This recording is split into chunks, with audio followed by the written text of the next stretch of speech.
Recuerdo la primera vez que escuché el nombre de Ed Gein. Fue como un susurro que viajaba entre los pasillos del pueblo, algo que nadie quería pronunciar en voz alta, pero que estaba en boca de todos. Yo no conocía a Ed en persona, pero he caminado por el mismo suelo que él. He sentido el mismo viento frío de Wisconsin rozando mi piel, y he visto, con mis propios ojos, la casa que guardaba su silencio podrido. Y créanme, ese silencio pesa más que cualquier grito. Plainfield nunca fue un lugar ruidoso. Era un pueblo pequeño, rodeado de campos interminables, donde cada vecino conocía el nombre del otro. Allí nada parecía cambiar. Y sin embargo, bajo esa calma provinciana, había un germen que se estaba pudriendo en las sombras. Ese germen tenía un nombre y un rostro: Edward Theodore Gein. Desde fuera, la granja de Ed era solo otra construcción vieja de madera, levantada a la orilla del campo, solitaria, devorada poco a poco por la humedad y el tiempo. Pero quienes pasaban cerca hablaban de una sensación extraña, la certeza de que esa casa miraba de vuelta, como si supiera algo que ellos no. Yo mismo me acerqué un par de veces y puedo jurarles que lo sentí. No había un sonido, no había movimiento, y sin embargo, algo estaba despierto allí dentro, algo que nunca dormía. Dicen que todo comenzó con su madre, Augusta, una mujer estricta, fanática, que veía el pecado en cada rincón del mundo. Ella era la dueña de la voz que gobernaba su casa, y la voz de la que Ed jamás pudo escapar. Aunque ella murió en 1945, su eco permaneció vivo dentro de la cabeza de Ed, y tal vez más que un eco, tal vez fue un mandato. Ed vivía solo, pero nunca estaba realmente solo. Decía escucharla en las noches, regañándolo, corrigiéndolo, exigiéndole obediencia. La gente del pueblo lo veía como un hombre extraño, callado, pero inofensivo, siempre dispuesto a ayudar, siempre solitario. Nadie imaginaba que detrás de esa sonrisa tímida se estaba gestando una pesadilla. Con los años, los vecinos comenzaron a notar cosas raras: puertas cerradas a cal y canto, ventanas cubiertas.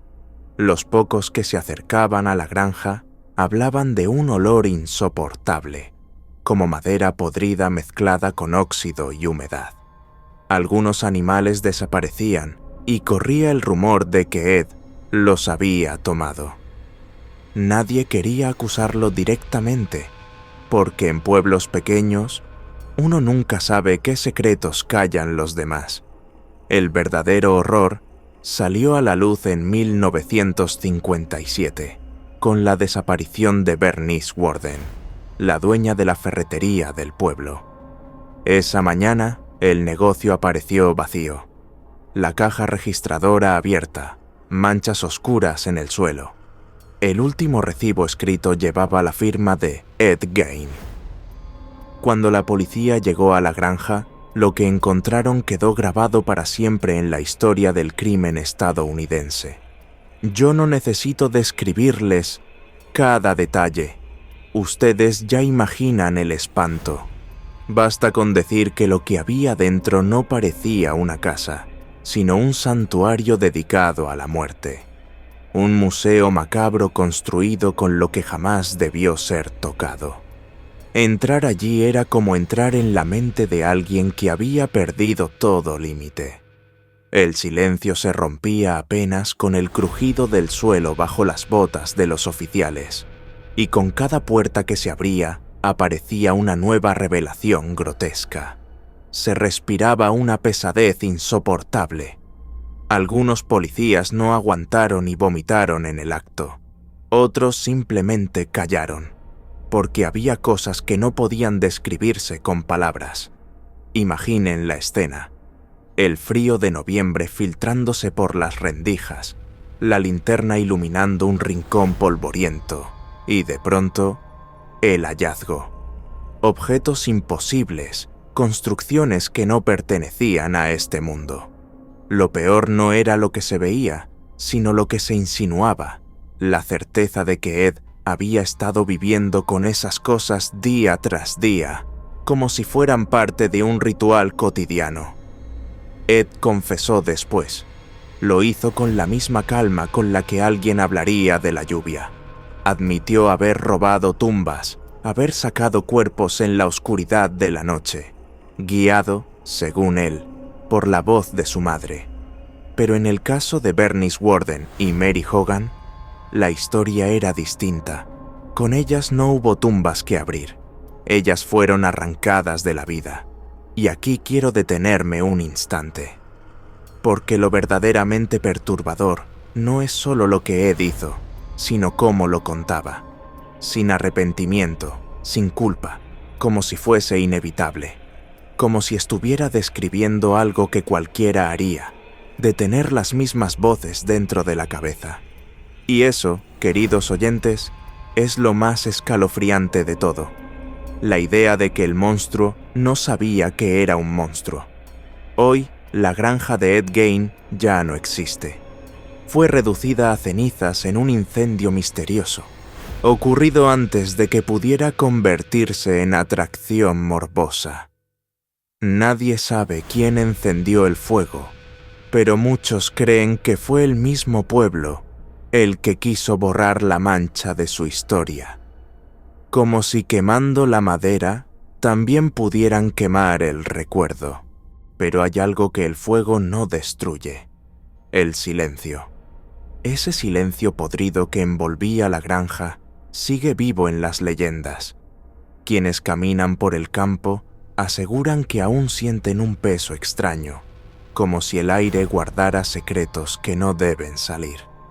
El nombre de Ed Gein se pronuncia con cautela, y algunos prefieren no pronunciarlo en absoluto, porque Ed no fue un asesino cualquiera. Fue la inspiración de personajes que todos conocemos: Norman Bates, Leatherface, Buffalo Bill. Su sombra se proyectó en el cine, en los libros, en la cultura popular.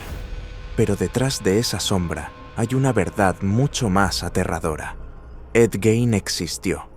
No era un personaje, no era ficción.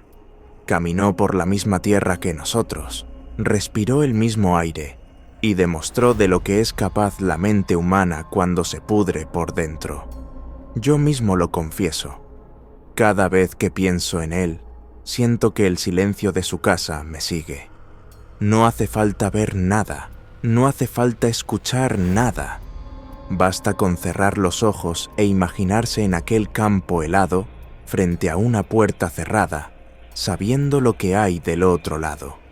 Y entonces comprendes que el verdadero terror no está en los gritos ni en la sangre, sino en lo que no se dice, en lo que permanece oculto, esperando en silencio.